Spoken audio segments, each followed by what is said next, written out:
And we're live! Hi, guys! So, today we're here to discuss Shadow Kiss by Richelle Mead. If you don't know, we're hosting a year-long read-along called the St. Vladimir's Readalong, where Sandy, Tiffany, and we reread the Vampire Academy series and then the Bloodline series as well. So, all of the books are by Richelle Mead. So, obviously, this is the third live show. This is March.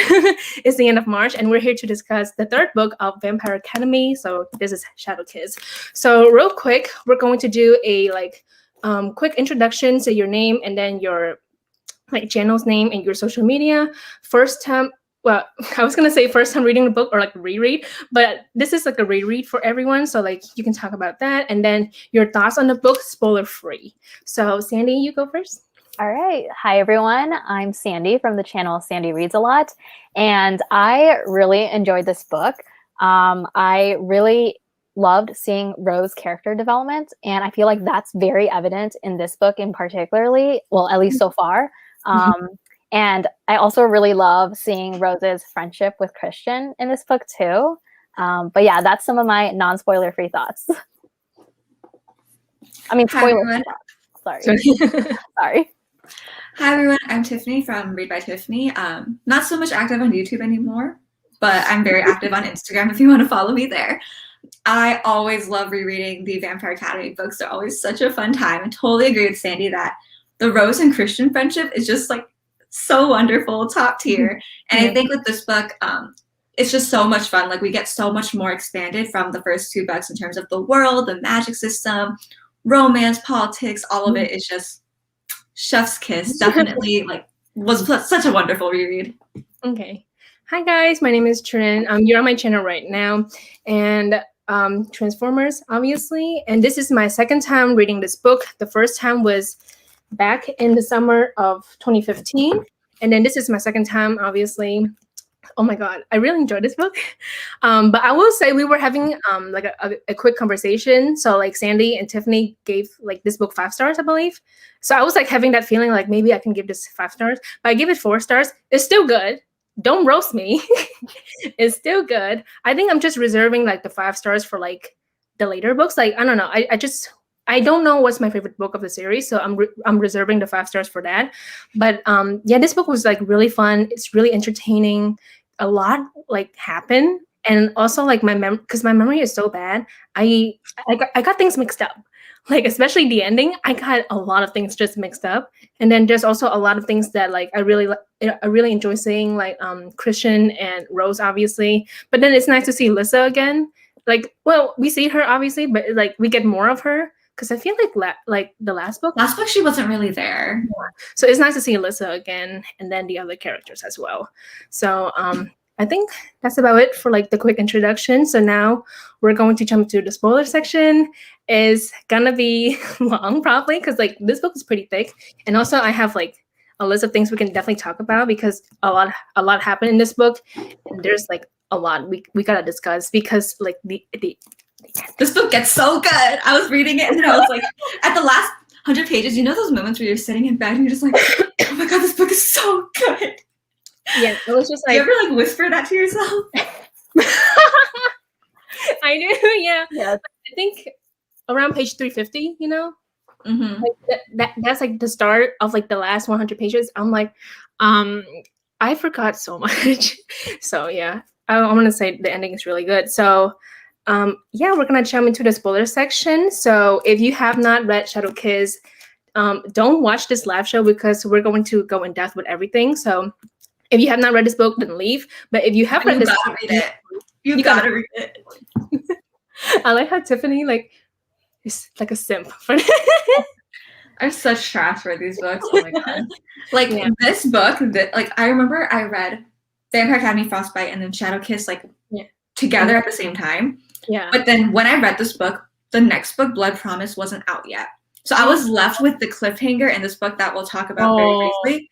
Yeah. And I was just so not traumatized. I was so I need to know. I started reading fan fiction. This book was my introduction into fan fiction. Okay, so this book means a lot to you regarding that because it's wow. Okay, I read this book I read the series when they're all out. So I was able to binge read all of the books at one go. Yeah, same here. I don't know how you survived, Tiffany, Yeah. having the next book immediately. So this is back in 2009. Wait, Tiffany, you've been reading for that long? 2008. Oh my god. I like waited for Blood Promise to come out in stores. What? Okay. Dedicated fan right there. Truly. Okay, so yeah, we're just gonna jump to the spoiler section. So if you have read this book, stay, because like we're gonna discuss everything. Okay. Yes, tell us all your thoughts. Real quick, my dog is next to me. So if he starts barking, I'm so sorry. I will mute my end immediately. But right now he's clingy. He's like so clingy to me. Shh. Okay. Hi everyone. Hi everyone in the live chat. Let me see. Okay. I thought Rose was more tolerable in this book though than the first two books.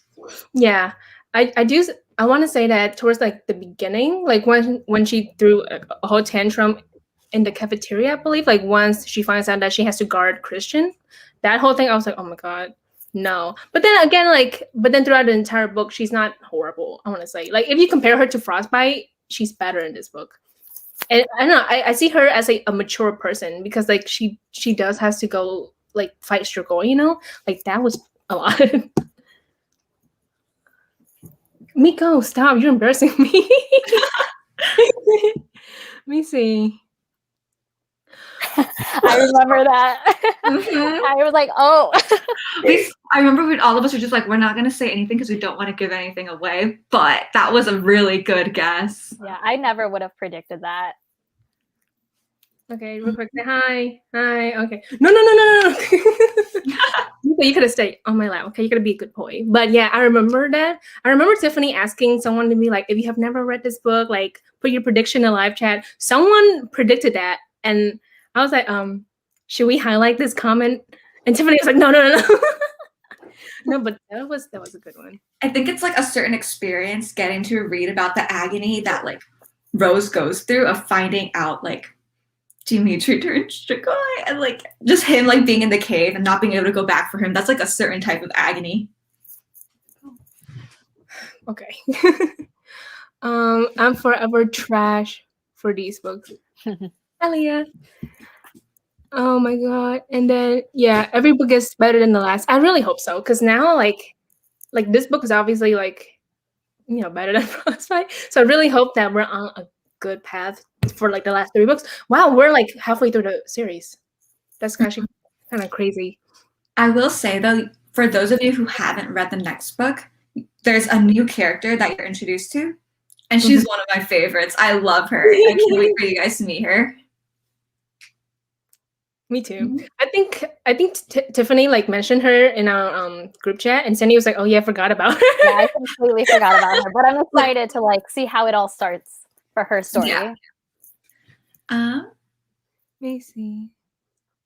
Yeah, I forgot about that. Like the whole so basically, you know how like Rose and Lissa are connected, and whenever Lissa used magic, the dark side goes into Rose. Yeah, I remember like towards the beginning, there were a few things she did. It was like, this was uncalled for. So I think I could be wrong, but Jessie and Ralph confront her at the library, and then she, I think, kind of like threatened Camille, if I'm correct. Yeah. Like that was like, whoa. Like she's like pinning her against the wall with her forearms or against Camille's neck. I was like, what is going on? Like this is way too much. And you know, like everyone was freaking out. And then eventually I like that we finally figured out that why Rose is this way. And it's because like she's slowly, I guess, like absorbing the darkness. Yeah, absorbing like the dark magic from Lissa. So I like that there's like an explanation on that, because that was uncalled for. I was like, what is going on? Like, girl, you cannot do this. You're a damper. Remember this whole they come first. And I also think it's such a smart way to like make spirit work in terms of like, in the book 2, we see how books 1 and 2, we see how spirit drives people basically mad because you end up either having to like cut as a way to like relieve yourself, or you had to take antidepressants, or Adrian, he had to like drink. But now that Lissa's off antidepressants, like if she wasn't doing anything, if there wasn't anything for like the dark magic to jump into, she would just be going kind of crazy. But it makes sense that like there's Rose there now too. Yeah, that part. Honestly, I was like really sad, and now I'm really worried. But at the same, you know what? We'll talk more about the ending later. But I was gonna jump to the ending because like Rose is gonna leave. Like she straight up like drops out of school. So now like you never know what's gonna happen. Like the distance between them can definitely can affect their bonding, I guess. But I don't remember what's gonna happen. That's the thing. I don't know if you want to talk about it yet, but like the ending, the way I describe it, like the ending has two different heartbreaks. First is like the romantic heartbreak, but then there's also the friendship heartbreak. Yeah. Of like Lissa being like, oh, you love him more than me, or like I just want to like, I don't know. That would hurt a lot too. That was a lot, to be honest. Should we go to the ending? We might as well. It's being brought up. Wait, let's quickly talk about. I do want to acknowledge the live chat comments. Mm-hmm. Wait.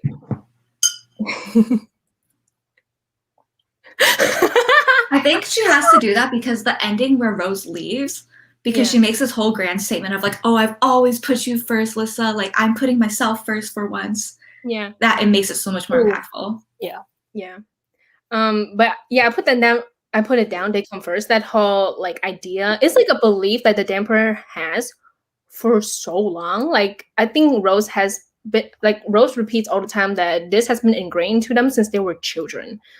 And I was like, I don't know. In the first book, I was like, okay, but now I'm like, that's stupid because like the Damper, it's like they're really putting their lives at risk for the Moroi, and the fact that people who choose their own happiness over like protecting the Moroi, they're being seen as the bad guy. But I don't know if I were in this world, I would straight up leave because I'm like, I'm not doing this. Like I don't like this. I don't have the balls to be like I don't badass like Rose. I'm not protecting you. No offense, but like what do you do that benefits me in the long run? Because I think the Moroi kind of like look down on Damper. So it's like I think we mentioned this all the time. We talk about this all the time. There's like a double standard. It's like it's so weird how the Moroi shit on Damper, but yet they rely on them for protection. But then it's like the Damper is a lot.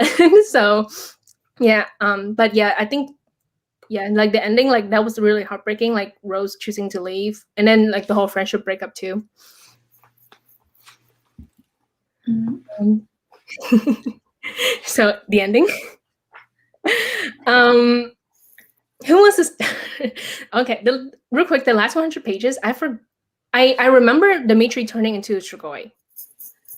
That's it. Yeah, that's what I remember too. And I had this feeling like I remember. I don't know if any. I don't want to give too much spoilers about like Mockingjay Part 2, but like. Because I read Mockingjay and I know what was to come, like when they went into that tunnel scene, similar to in this book, when they went into that cave scene, there was this like feeling of dread that just like it was just like an intense feeling. I was like, I know what's coming and I'm like very scared and I did not want to put the book down. But yeah, it was like very, very heartbreaking to read that scene and to see how like Rose reacted to all of that. Mm-hmm. I do not remember Mockingjay. Like I feel like okay, with the Hunger Games trilogy, this is like as a side tangent. First book you remember, second book is like certain scenes you remember. Third book, I literally don't remember anything that happens in that book except like I think Prim dies and like Gale dies. But sorry if I spoiled you, but it's been years. Gale does not die. Or I don't know, like people die. And I'm just like people really die, but not Gale.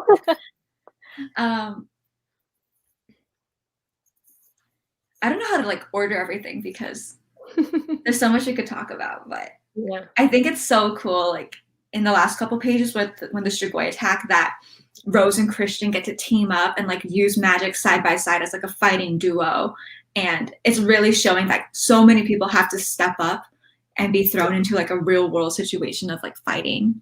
Yeah, and it really also shows like how beneficial it can be to have Moroi fight side by side with Dampiers. Mm-hmm. Mm-hmm.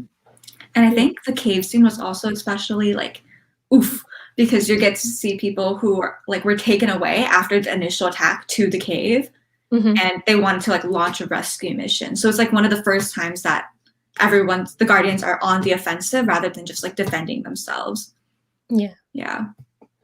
Okay, real quick. So the last 100 pages was like a roller coaster. So I'm not gonna lie, like I said, the only thing I remember is Dimitri turning Strigoi. I forgot so much. So like, like I guess we can talk about that. Like after they fuck. I was like, I hate this so much, but anyway. So like they exit the cabin, she sees Mason, and then Mason says they're coming. And then the Strigoi starts attacking. So that attack, like the Strigoi attacking the academy, I thought Dimitri will be taken away. Like, and not the cave scene. I'm talking about the attack on the academy. I thought Dimitri was gonna get taken away. So like, imagine my shock when like at the end, I was like, oh, he's okay. What? So like when Rose and Christian are talking, like after they're done fighting, Dimitri walks up to them and they're like, yeah. I was like, wait, he's still alive? What's going on? Am I missing something? And then when we learned that Eddie was taken away, I was like, I don't remember this. Wow, my memory is so bad. I got things mixed up. So like I totally forgot that Eddie was taken away. And I was like, I really like Eddie in this book. I was not okay. I love Eddie. Also, real quick, I was like, I know he's gonna come back. So like what, like how is he, like I know he's gonna come back later. So I was like, but now he's being taken away. I'm so confused on how this will be played out. So then we get to the cave scene. So like Eddie is rescued, but then that's when Dimitri gets attacked by a Strigoi. And it's like the same Strigoi who like threatens the last Dragomir, that whole thing. I was like, who are you? No, like who are you? I don't know. It was weird how that one Strigoi has like against Lissa, and then now he's out to get Rose by taking Dimitri. It's interesting how he knows her weak spot, because like he didn't kill Dimitri. He straight up, I think he turns Dimitri into a Strigoi. So that was I was like, wow, I was wrong. Everything I was led to believe, I was completely wrong. So I was really shocked, but then also I was really sad. Let me see. I also do not. Okay. Yeah, I also forgot that Rose did not tell Liz about it. But I mean, like, because it's so taboo, I can see why she didn't. Yeah. And then Lissa, like, feeling betrayed. Honestly, I kind of get it, but at the same time, I kind of understand why Rose doesn't admit to it, because like it's kind of illegal. It's frowned upon, the relationship,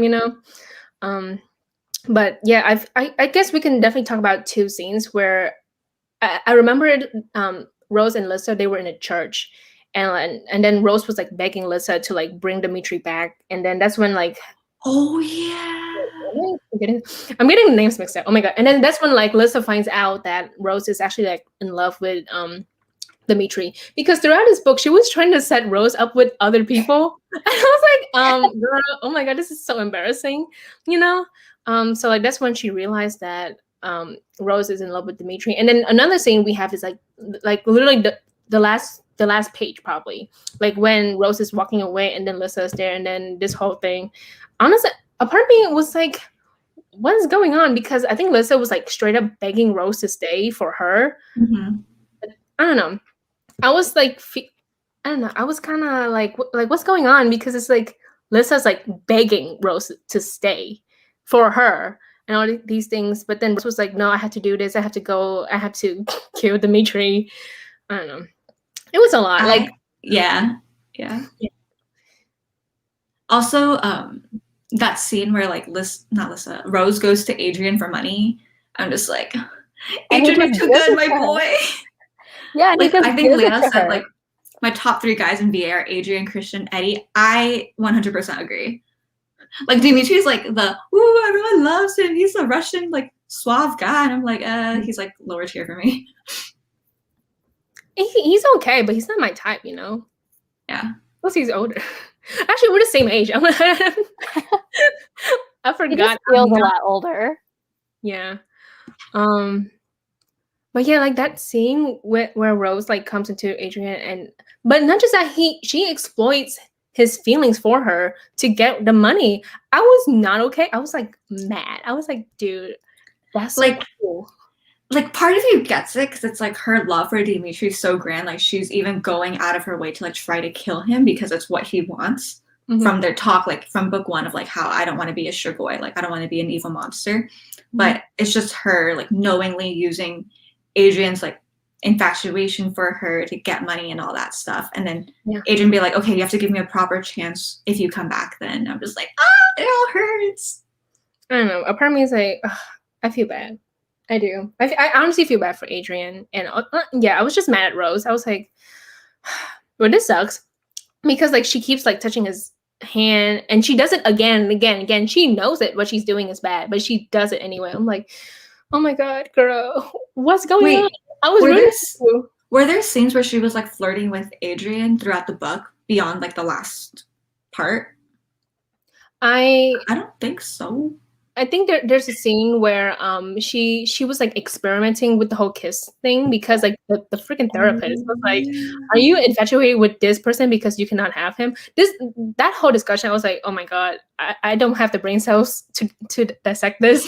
But then like she was persuading Adrian to use compulsion to make her kiss him. They were about to kiss, but then he's like, no. And then Christian was like, what's going on here? Oh my God. And then there's the whole thing about like how Queen Tatiana wants Lissa and Adrian to end up together and Christian being jealous of Adrian. But then part of me is like, okay, well, Lissa and Adrian are technically cousins, even though it's like far removed. Let's talk about the Queen. Let's shit on her. Because like I was like, yo, I don't like you. You're kind of horrible. But okay, but like, wait, I was like, yeah. Sorry, our thoughts are just everywhere. Yeah, it really is. It's like I have, so like whenever things are being brought up, I can definitely, but then I also want to acknowledge the comments in the live chat. Who's this? So many things are going on at once. I was like, yeah, good. That's hilarious. But dude, the Queen, I forgot that we were going to the court. I was like, what's going on? I like reading about court, though. It's really cool. Yeah. Like, I love learning about the political system. Wait, real quick, let's talk about Mia and the fact that they're friends. Oh, yeah, that was so sweet. It was so fucking cute. I was like, yo, I'm like smiling right now because I don't know, like, you know, the past 2 books we shit on Mia. And in this book, like, we see Mia. I love the part where Rose, like, she smiles for real, and she's like, hi Mia, and I was like, oh my God, finally we're over this whole slut-shaming thing, thank God. Also, like, they've gone through so much together. It's so cool. Yeah, but that was honestly so cute, like seeing Mia again, and the fact that everyone's cool with everyone, you know, like Mia doesn't slut-shame Rose, and Rose don't like bully her, you know, like that whole thing is over, so now they're friends. I love that. I love that scene. I think that's one of my favorite scenes, definitely. Okay, let's shit on the Queen. So the part that I got really angry is when she straight up slut-shamed Rose. You know, like the whole she's like, I can make sure you're not Lissa's guardian and stuff. Yeah, that was honestly so good. I'm trying to, oh yeah, this is on page 206. It's like the very last line of the page. The Queen says, you are going to stop this atrocious affair you're having with my great nephew immediately. I was like, we're really blaming the woman for like stop blaming Rose. Stop blaming the woman. Period. Stop it. It's not cute. Because honestly, I think obviously the Queen, I don't think she cares. I said F all the time, sorry. But like real quick, Adrian and Rose, Adrian makes a lot of moves on Rose. I never feel that Rose is like having the same kind of feeling, you know? So I just hate the fact that Rose is getting the blame for everything, especially when it comes to this relationship. Like in Frostbite, Dimitri, you know, was kind of low-key slut-shaming her. Her mom straight up slut-shamed her. And now in this book, the Queen's doing it. I was like, stop blaming Rose. Stop blaming the woman for the man's action. Stop it. I was honestly so upset and mad. Yeah. Yeah, she's trying to speak for herself and be like, no, there's nothing going on between me and Adrian. But like the Queen just doesn't listen and is like completely shutting her down, which is really frustrating. And also just like Lissa's so happy with Christian. Like, let them live. Yeah, I forgot about that. So when the Queen was like, I'm planning to marry Adrian and Lissa, And I was like, wait, what? Why? I don't know.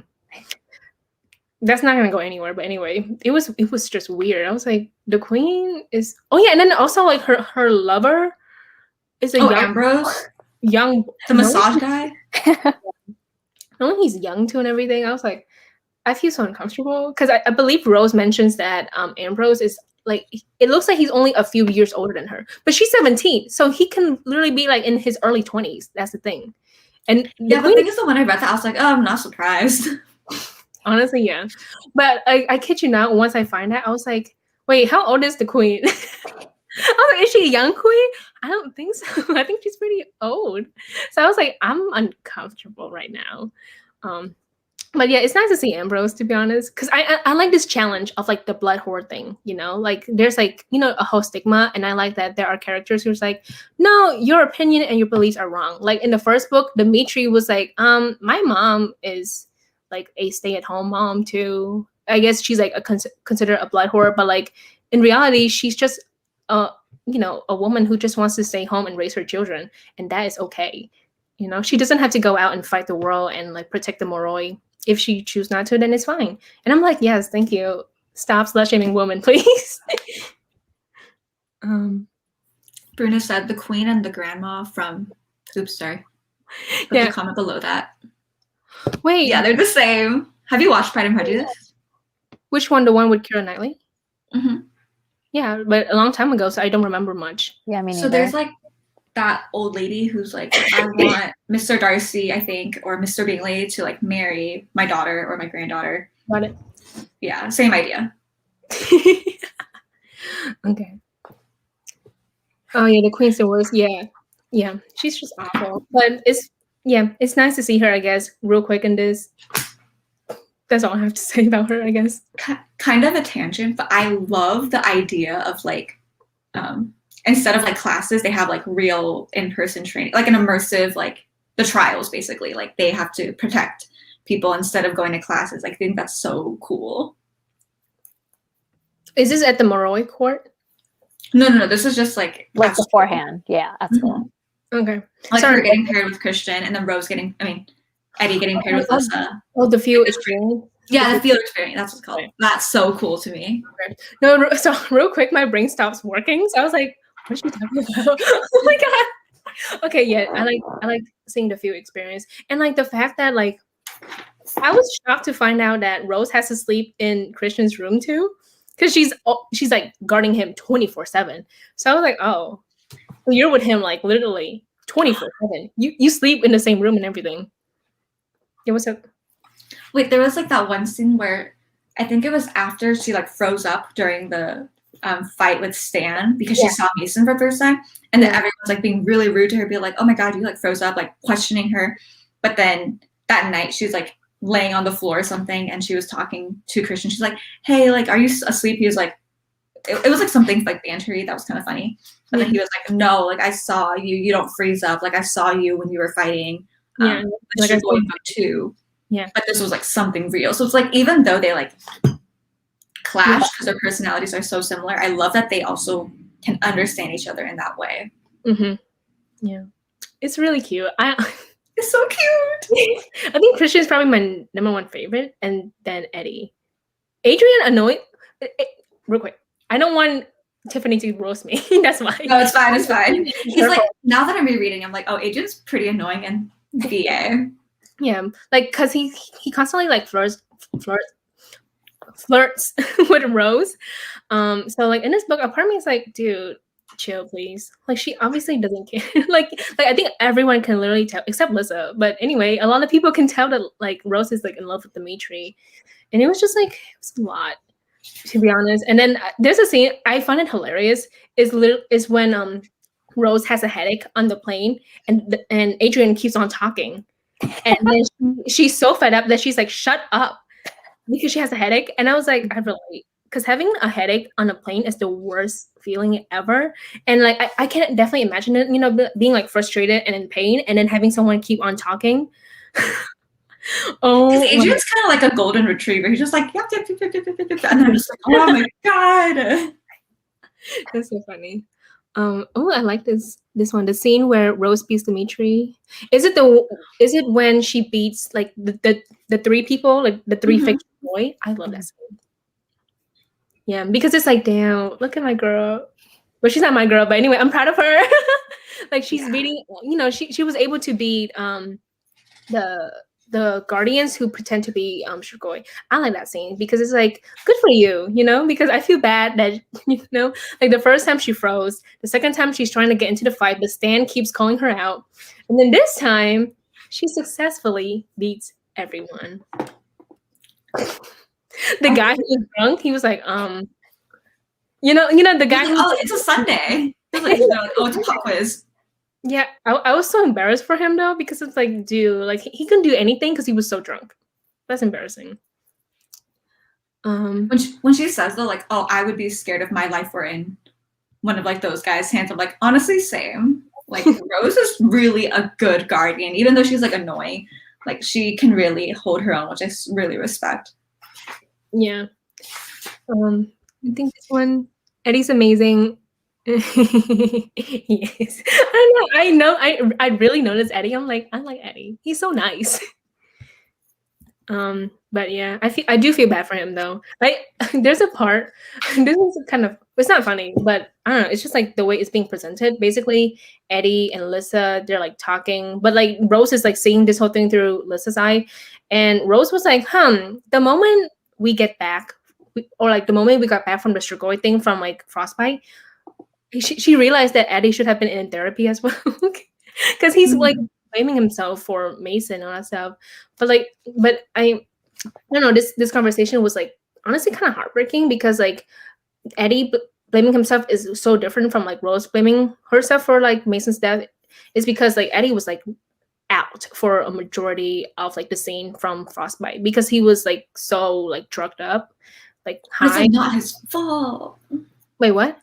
It's like not his fault that he was drugged up, but yeah, it's like exactly. But then he blames himself for survivor's guilt. Yeah, so like that was sad because I was like, no, Eddie, don't blame yourself. Let me see this one. Oh, show me this.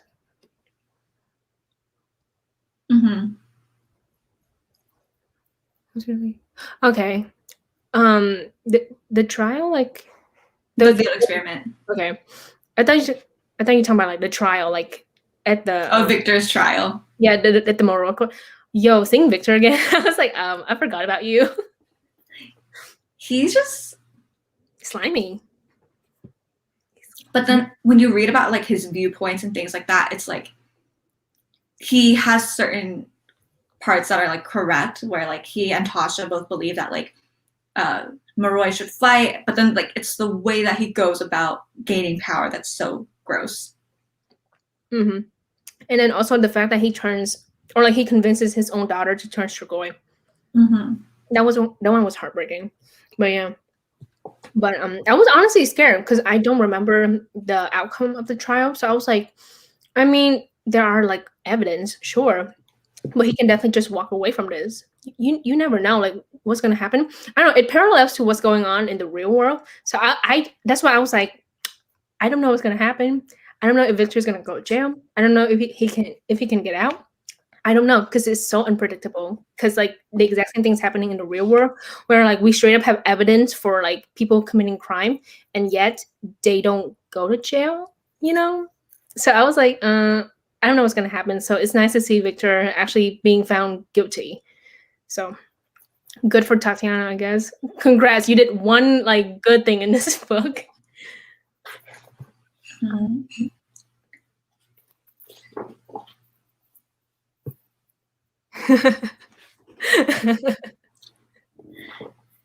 Yeah. Wow, I forgot about the MCU. That's MCU, right? Yeah. Okay. Oh my god, it'd be so embarrassing if I got it wrong in this live show. People would roast me. I really love like the whole like I didn't notice it the first time when I read it, but the whole idea of like ghosts and wards and like the dark, I don't know if it's like death magic, that's what they called it, of like the reason why Rose was able to see Mason's ghost and why she was getting headaches was because she wasn't in a place that was all warded up, and that kind of showed that there were also a weak point for Strigoi to come into. Like, I thought that was really smart in terms of world building. Yeah. Yeah. And also, you know what's wild is that Alice, the she's a human, right? Alice, who's like the feeder. Yeah. Oh yeah, Yeah. she was. She just has so much information, and she's just That like, kind of confused me. I was like, why was she being all? yeah, Like, why was she able to predict all of that? That kind of confused me a little bit. yeah. I don't know. I don't know if it's because like she actually knows so much information about the vampires in this world, or Richelle Mead just happens to write in a character that spews out Like random shit, nonsense, and they but just it's actually real. Yeah. for real. Yeah, like I was wondering if it's like, was it something that had to do with like the feeding or like her that made her like kind of psychic? Yeah, I don't know. Because if we look too much into it, there's definitely like it's a plot hole. Because in a way, it's like it does not make sense how this human knows so much about the world and how what was it like to be Shadowkiss. I'm pretty sure it was her, right, who like just says a lot of information and then Rose like understands it and internalize it. It was like a bunch of different people. Like it was Victor, it was the priest guy, about Anna. Yeah. So Yeah. like you slowly get the pieces come together. Mm-hmm. Yeah. Call my baby. Mm-hmm. The ghost parts are so good. Yeah. I keep forgetting that Rose straight up dies. Yeah. Like, you know, like she's alive and stuff, but it's like no, she actually died, but then she was brought back to life. And like I like this whole thing. Yeah, like she's Shadowkiss, she can see ghosts, she can sense Strigoi in this, and it's because she's so close to death in a way. Yeah. I do want to ask, because in the previous books, like for example in Frostbite, I don't remember reading parts where she can sense Strigoi. But in this book, she can actually sense them. Yeah. It's because it's the whole thing with the wards, right? Like before the academy had like was really warded up, that because there was like all that good magic protecting them in the little bubble, she can't, like ghosts don't come in. She doesn't really leave the academy. Well, I guess she does like in the previous books, like before VA, but she never really runs into anyone. Mm-hmm. But then it becomes worse, I guess. Yeah, because in this book, like she can. I mean, in a way, it's a good thing because she can use the whole like sensing Strigoi as an advantage, because she was able to take down like a good amount of Strigoi with Christian. Honestly, I like seeing them working together because he's actually useful with his fire magic. Mm-hmm. That was really great. Let me see. Yes, I will say the politics get even more intense and more like we're only touching the surface in terms of politics and magic in the world. Like it gets so much bigger, which is so cool. Mm-hmm. Let me see. Oh yeah, Anna. Mm-hmm. I'm like in love with her. Oh my god, that's so funny. Yeah, honestly, we just see her a few times and we hear about her. We hear about her in Vampire Academy and then in this book, but that's about it. It's just, I also really like that there's like subtle ties into religion. Mm-hmm. Like it's not a big thing, but just like the way she's incorporating it into the book. And I don't know. It's cool. I really love it. I love the world building. Yeah, but yeah, everyone's talking about a spinoff. Yeah. It's okay, y'all. If you have already read it, you can reread it. If you haven't read it, even better. You read for the first time. It's gonna be fun. Mm-hmm. Yeah. I feel like we talk about this every live because people bring it up, but like VA seriously suffered from the negativity that Twilight got, and just like having a cheesy title and a really ugly cover. Is that like imagine be like, you should read this book, it's so good, and they're just like, yeah. Honestly, it's not that bad. I think because now they have like the different covers. I prefer this kind of thing because it's like it gives you like late 2000 vampire trashy vibes, kind of novel, but it's fun. But the cover change is really like the bar was on the floor, and then you just released the cover release that was like even uglier, and the bar was on the floor. Oh, if you think this is bad, just wait till you see like the Bloodlines book covers. I feel like the worst one is the Indigo Spell. I hate that book cover. Yeah, okay, thank you. But it's just like so awkward because it's like three. Christine said really well. Three floating heads. Yeah, because like it's so weird, but the spine is pretty. Like that's like the only good part. These are Yeah, the spines are really beautiful. The spine is like really pretty. But yeah, then the covers like. The first one isn't that bad. Bloodlines isn't that bad, but like the Indigo Spell one was like. Yeah, wait, who's the third guy? Is it another alchemist, right?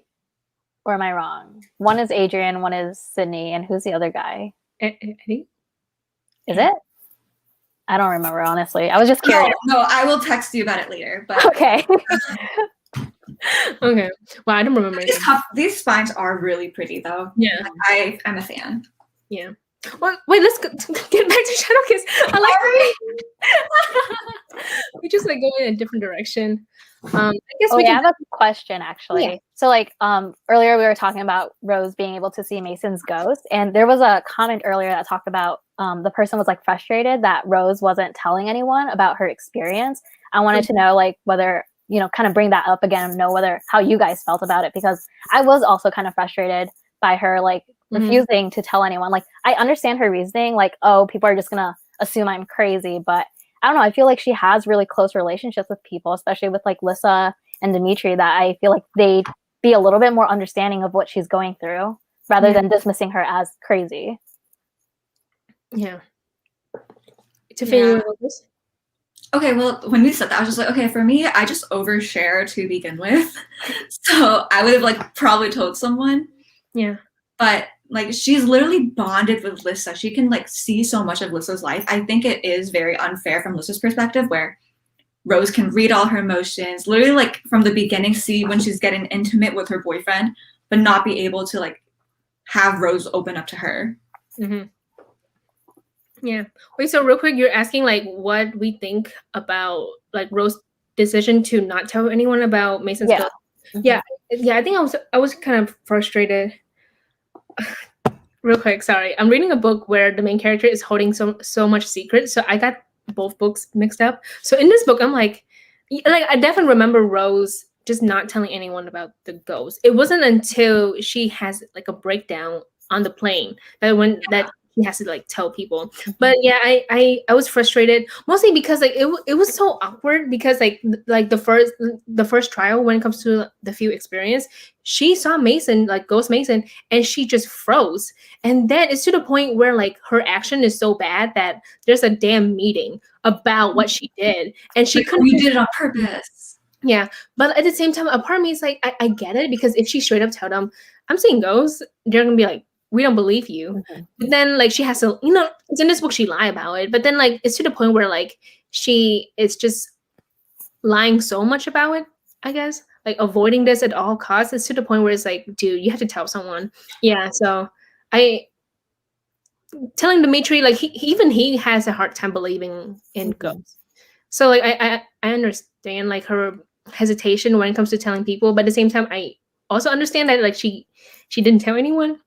But I do understand why people were frustrated, because I was a little bit frustrated as well. Let me see.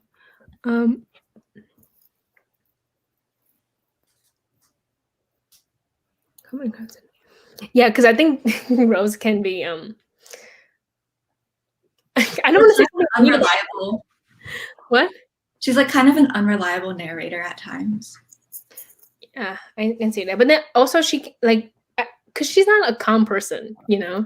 Like she in this book she threw a tantrum at the beginning. So like I feel like I don't know, but sorry, but I feel like when it comes to important conversation, I think Rose can definitely be calm, because like when she tells the other guardians about seeing ghosts, she was pretty calm. Well, mostly because like she has to tell the truth at that point.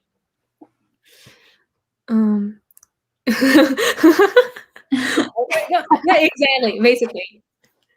Let me see. Rosa's deal was so much different.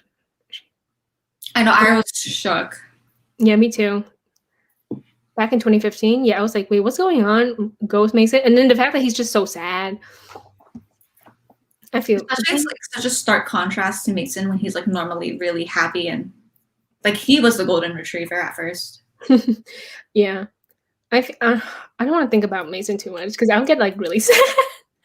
But yeah, seeing like the ghost of him, I remember being like, what is going on? This is so weird and different. And then like we learned that he's been like, what you call him?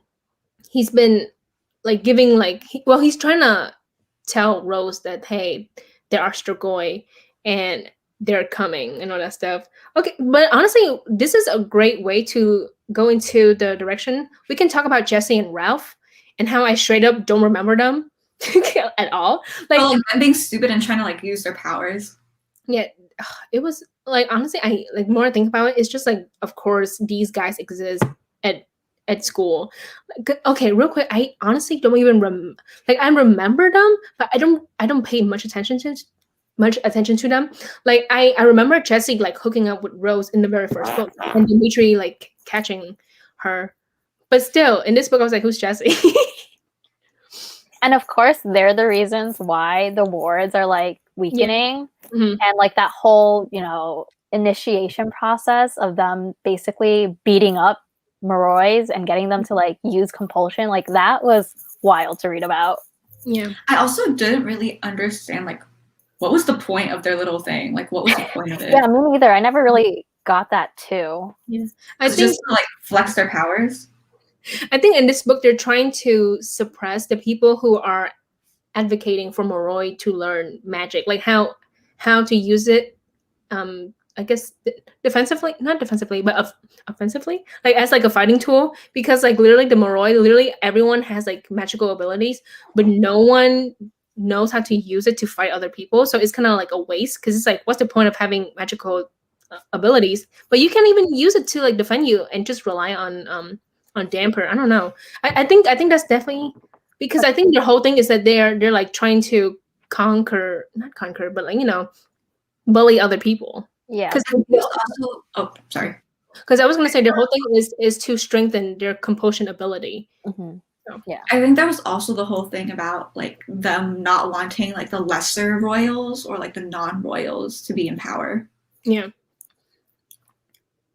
Because I think I was gonna think about how the lesser royal, I think they're like the one who definitely want to learn how to fight because they cannot afford Damper as their guardian. Mm-hmm. So it makes sense for them. Yeah. Yeah, I agree. Like I think the whole mana thing was not very necessary, but they needed it for like a way the wards would be like broken.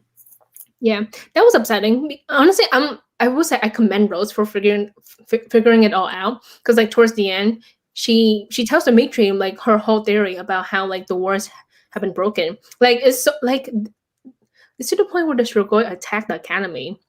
I don't know. I got sad because people actually die like at the battle. Yeah, and then I think just this whole like I mean like obviously like the two like the places that are like the most protected are like obviously the court and then also the schools, and the fact that parents send their kids to the school because they believe that their kids will be protected. But like this whole invasion kind of burst their whole bubble because now there are definitely ways to weaken the wards. I mean, I know that Jesse and Ralph, they did it unintentionally, but still it's because of them that the wards have weakened and the Strigoi attack and then people die. Let's blame them.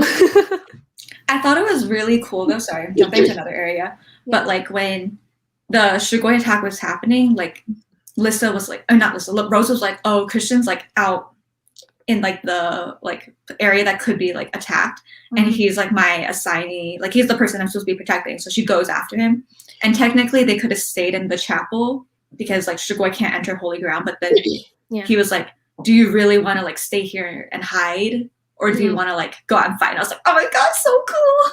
Yeah, I love that Christian was the one who suggested that because I forgot about it.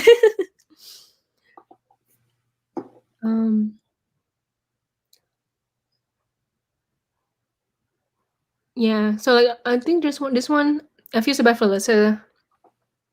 Yeah, me too. Like the scene where like she was tortured by Jesse and Ralph and all that stuff. I was like, y'all suck. I'm sorry about that. Yeah, and someone said Christian and Rose are a dream team. Yeah, they get shit done. They actually kill a lot of Strigoi in this book. So yeah, I love them. Because I think I remember like you guys texting about I think was it Tiffany? Like you texted the group chat being like, oh my god, Rose and Rose and Christian. I got things mixed up.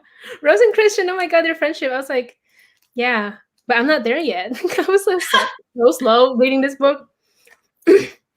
But yeah, Jesse and Ruff suck. I guess we can definitely talk about the scene. I feel like we have not touched on Rose and Dimitri and their relationship. I feel like it wasn't that much at the forefront until like the very end. Yeah. So so in this book, they fuck. I'm sorry. But they do the frickle frackle. I'm sorry.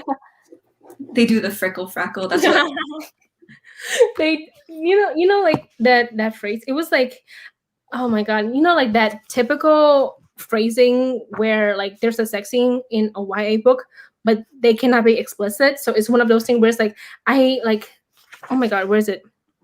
Oh my god, it was like kind of unnecessary. Not gonna lie, like I didn't think it needed to happen. The sex scene, yeah, like I'm all for it. Like go team, but it was just I thought it was like a very sudden transition of like Rose being super angry after like and taking in all that darkness, and then like crying, and then like having sex with Dimitri, and then like boom, Strigoi. Yeah. But real quick, this line is on page 350. I couldn't tell where my body ended and his began. Like that kind of phrasing. I was like, oh my god. Oh, that's like very common in YA. Like yeah, because obviously, yeah, like they're having sex, but like they cannot be like the author cannot be explicit about it. So like she put in that phrase, to be like, here they're doing it. Okay, let's move on. But yeah, it was like a whole roller coaster. If you think about it, like this whole day, it was okay. Let's do a quick recap. This is on a Sunday, remember? Because the alcohol guy was like, it's Sunday. So I remember because I was like, this day feels so long. The morning, Rose defeat the 3 fake Strigoi.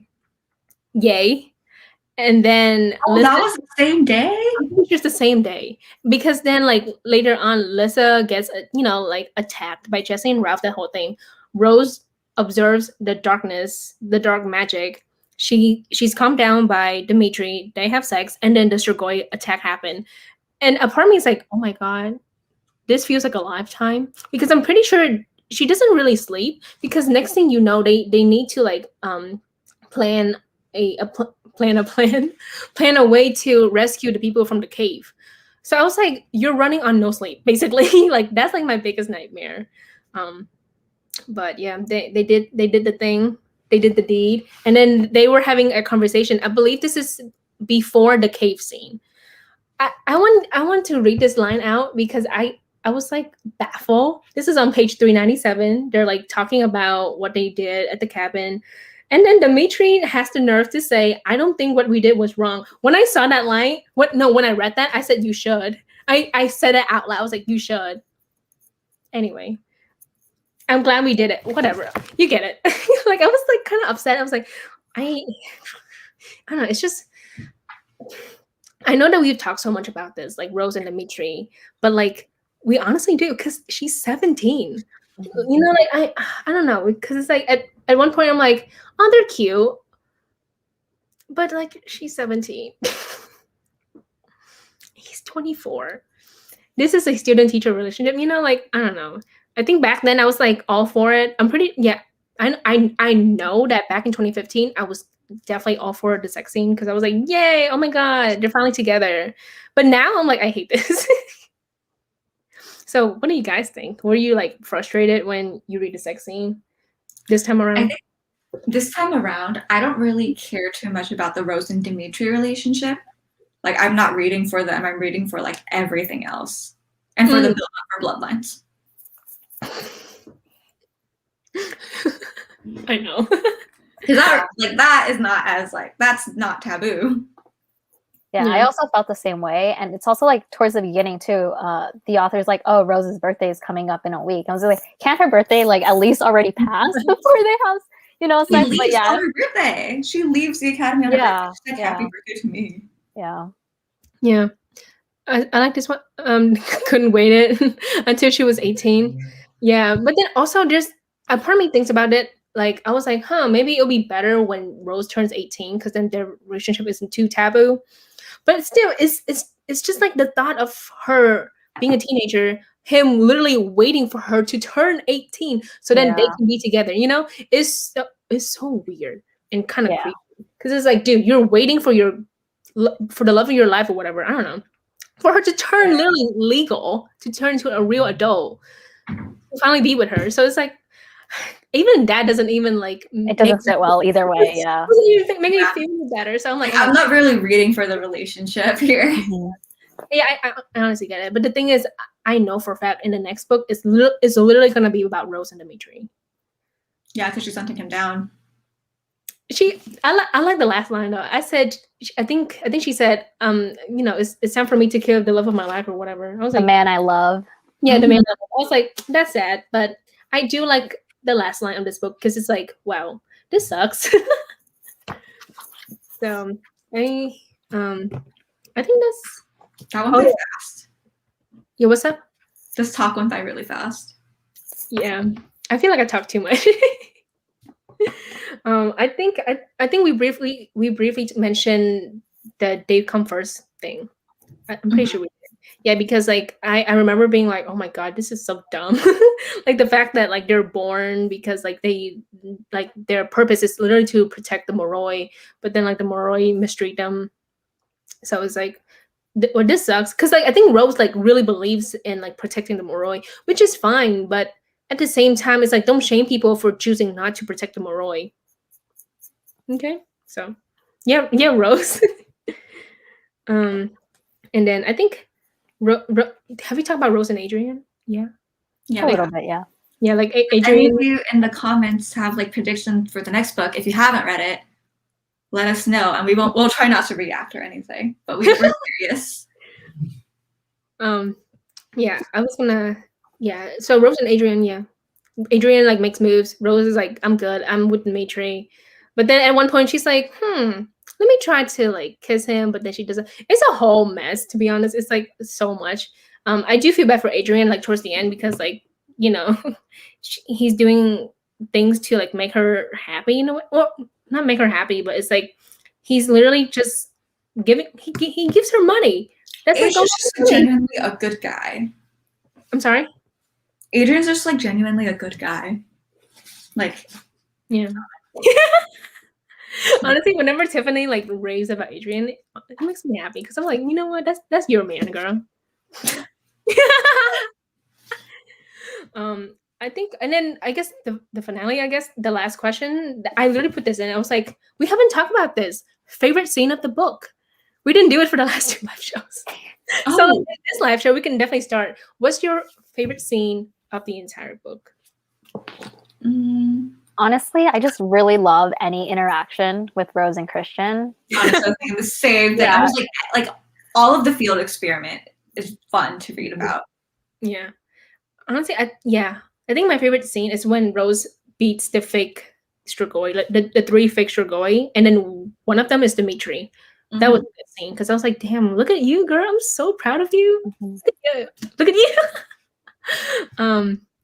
Okay, let me see.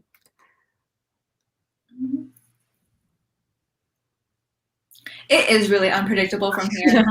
It is. Oh my god. Can I highlight this one? Wait, wrong one, sorry. Even I don't remember, but sure. It's like, the way I describe it is like, you can, like, there was no way I saw it coming after I read Shadow Kiss. Like, there was no way I saw what happened coming. But after reading it, it like ties together so well. Like, it all makes so much sense. Yeah. Okay. Oh, then, wait, I forgot to talk about this, but I'm sure, I think a lot of people have watched the Vampire Academy movie. I promise I'm not here to shit on the movie, I promise. But I just want to point out that towards the end of the movie, there's a scene where we see a cave that's close to the academy, and it's just really. Yeah, I remember that. I don't remember this at all. Yeah, and it was like Sonia Carp, right? She was like kind of at the front of the cave, and it like zooms out. Yeah. Okay, now I remember. Okay. I want to point that out because I watched the movie like 2 months ago, you know, like right after I finished Vampire Academy. And that scene, I was like, why is this like the only good scene of the entire movie? Like, it's really like the ending. And I'm kidding, Tiffany, I'm kidding. You're good. You're good. But I was going to say that I think that scene was so good, like in the movie, because it's like, wait, this is a foreshadowing. Foreshadow kiss. But then we didn't get the second movie, so what's the point? Also, a foreshadowing thing. I can't remember if it was Vampire Academy or Frostbite. I think it was Vampire Academy, but yeah, it was like the scene where they were all in a car and they were going to the mall or whatever, and Rose and Dimitri had that conversation. It's like, oh, like, what would you do if, you know, you turned into a Strigoi, or like one of your loved ones turns into a Strigoi? Like, what would you do? Yeah. And then like Dimitri said something about like, oh, how he wants to be killed, I think. Yeah. And so like that is like a foreshadowing to what happened in the end of this book and in the next book. Yeah. And I like that. I mean, like, I like that. I think at the end, even Lissa was like, come on, Rose. I was there. I was in the car. I listened to your conversation. Like, and that's how Lissa knows that Rose is dropping out of school to go kill Dimitri. It's so sad. Like, the more I think about it, I'm like, dude, this sucks. This sucks. This whole, like, the last 100 pages, I was just sad. But I was having so much fun reading it at the end of the day. So, is that it? It's been an hour, which is kind of crazy. We're also hosting another live if Trin wants to talk about it for something else. Yeah, sorry, I'm reading the comments, but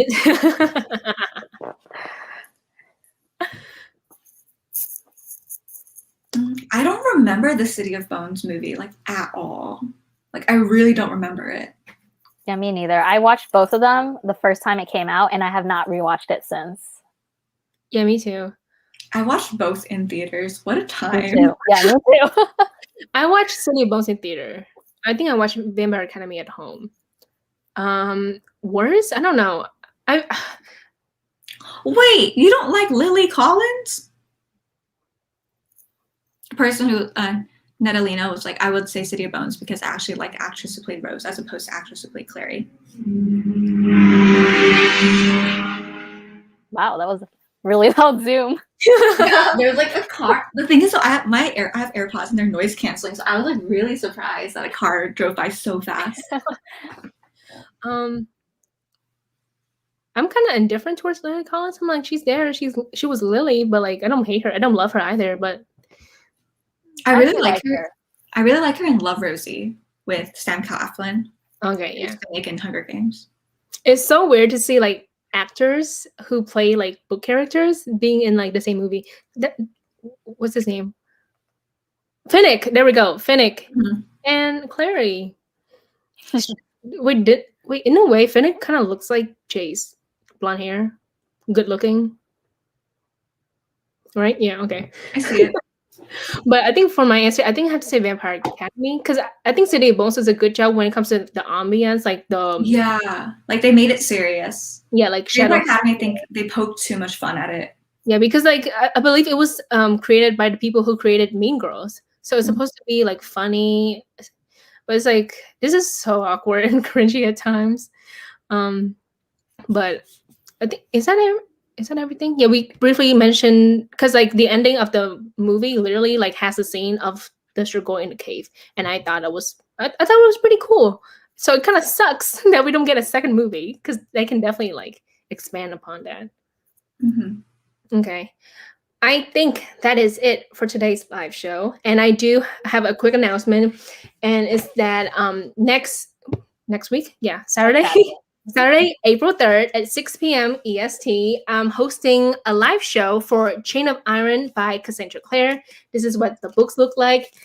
Real quick, the spine is not centered. It's like towards the left. I might see it. Oh my god. It's not centered. But anyway, it's okay. It's okay. But this is what Chain of Iron looks like. If you don't know, this is the second book of the Last Hours trilogy by Cassandra Clare. And I'm hosting a live show on Saturday. So, of course, Sandy and Tiffany will be there. I will be there. It's on my channel, so I will be there. And then we have 3 extra hosts. Emma from Emma Books, Mika from Mika August, and then Hannah from A Clockwork Reader. So the 6 of us will be talking about Chain of Iron at 6 p.m. EST, Saturday, April 3rd. It's next week, which is kind of crazy. Time's going by so fast that I'm just like, oh my God, it's coming up.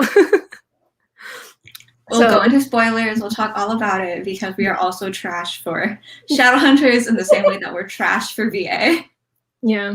So it's going to be very, very exciting. I hope you guys can be there. If you have read the book, then of course, stop by so we can discuss this book because as you can see, she's thick. She's almost 700 pages long. A lot happened in this book. So much characters in this book, like so many characters in this book. So it's gonna be like a really fun live show, and I'm very excited. So if you have read Chain of Iron by Cassandra Clare, then of course look out for that. So I will post like announcement on Twitter, Instagram, on YouTube, the post too. I'll try to remember doing that, but it's gonna be like really fun and exciting. So I hope you guys will be there. And it'll probably be saved, right? So if you can't watch it, you can always go back to it if you feel like it. Yeah. Sorry about like the time being 6 p.m. EST. It's just like it's honestly hard to find like the perfect date and time for everyone, for like 6 people. So like the moment that we set a time and a day, I was like, okay, we're gonna stick with that. But I am aware that not everyone can watch it because it's like probably like late at night for some people. People in different countries. So just so you know, if you cannot watch it live, that's okay because the live show will be saved on my channel, so you can just watch it again. Okay, I think that's about it. Yeah, right? Can't wait for y'all to read Blood Promise. Oh yeah, I don't have it's on my shelf right now, but Blood Promise. Oh yeah, and then we're going to announce the live show date and time on Twitter soon. So we have to finalize everything, but we will announce everything on our Twitter, and our Twitter for the read along will be in the description box below. So check that out. I think that's about it. Oh yeah, being a host is fun, but at the same time, I'm like, I hope everyone's having fun because like there's just so much to talk about with these books and stuff like that. So that's about it. I don't know what to say because it's like I'm not doing my outro. This is a live show. So yeah, thank you so much to everyone who stopped by. Thank you for Sandy and Tiffany for joining. It's our live show anyway, but thank you for everyone for joining. I hope you guys have a great day wherever you are. Great day, great night. Excited to read the next book. Let us know your thoughts. Yeah, take care of yourself and goodbye. Bye bye.